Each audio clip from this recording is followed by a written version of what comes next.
Hello सबैजनालाई good morning. सबैजना सन्चै हुनुहुन्छ होला। आज चाहिँ शनिबार, यो भिडियो चाहिँ अस्तिको थियो अनि हामी चाहिँ स्वयम्भूतिर यसो घुम्न जानु पर्यो बिहान बिहानमा भनेर पूर्णिमाको दिनमा चाहिँ नुहाइधुवाइ गरेर यसो फ्यामिली सबैजना भएर स्वयम्भूतिर लाग्छौँ। पूर्णिमाको दिनमा यसो बाँदरहरूलाई केही खानेकुराहरू दिनु पर्यो भनेर हामी स्वयम्भूतिर लागेका छौँ। हामी चाहिँ बाटोतिर आइपुग्यौँ। हाम्रो घरबाट स्वयम्भू चाहिँ एकदमै नजिक पर्छ, लगभग 10 मिनट पनि लाग्दैन, नजिकै छ। अहिले चाहिँ हामी ढुङ्गेदातिर आइपुग्यौँ। शनिबारको दिन भएर बाटो पनि खाली खाली रहेछ। अरू दिन त यस्तो प्याक हुन्छ, अफिस टाइममा झन् एकदमै बिजी, यति धेरै जाम हुन्छ। हामी फ्यामिलीमा मम्मी र म दिदीहरू भएर स्वयम्भूतिर लाग्छौँ। अनि स्वयम्भूमा चाहिँ बाँदरहरूलाई यसो बिहानमा फलफुल दिनु पर्यो भनेर हामी चाहिँ स्वयम्भूतिर गएको। तर म बाटोमै गाडीमै आफै केरा खाँदै बसिरहेको छु, बाँदरलाई दिने भनेर लगेको केरा। मैले चाहिँ भिडियोहरू सर्ट मात्रै राखिरहेको छु। नजिकै छ हाम्रो घरबाट स्वयम्भू चाहिँ। स्वयम्भू आइपुगि पनि सक्यो। स्वयम्भूको यता अपोजिट साइड हो, यो चाहिँ अलिकति भित्र पर्छ। अनि यतापट्टिको साइडमा चाहिँ घाम पनि लागिरहेको रहेछ। अनि हामी यता माथि लगेर गाडी राखेर त्यहाँ मङ्कीहरू आउँछन् अनि त्यहाँ यसो के दिनु पर्यो, बिस्कुट रोटी केराहरू स्याउहरू दिनु पर्यो भनेर लाग्छौँ माथितिर। अनि माथि गएर केरा दिन थालेको त ओहो, 1-2टा बोक्दै खाँदै गरिरहेका छन्। कति क्युट हुन् मङ्कीहरू पनि।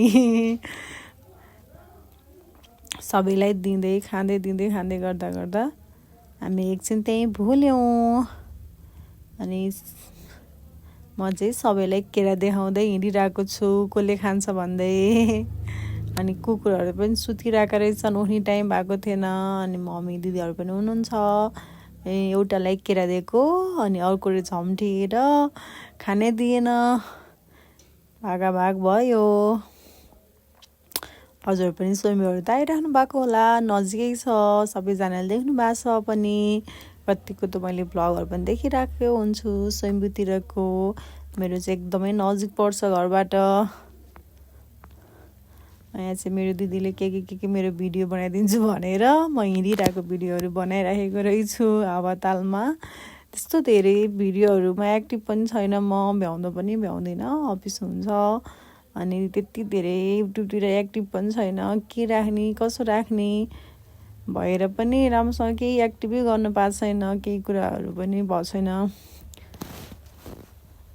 अलिकति कन्टेन्ट खोजेर अलिकति घुमघाम गरेर राम्रै त्यसलाई नै त्यसकै लागि टाइम निकाल्यो भने त राम्रै नै हुन्छ होला।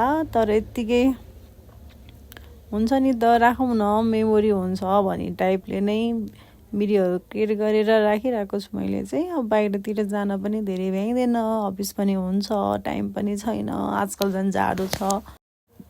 अब चाहिँ घरतिर फर्किनुपर्छ।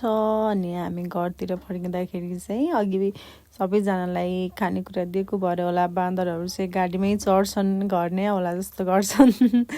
अनि हामी बिस्तारै घरतिर लाग्छौँ। बाई।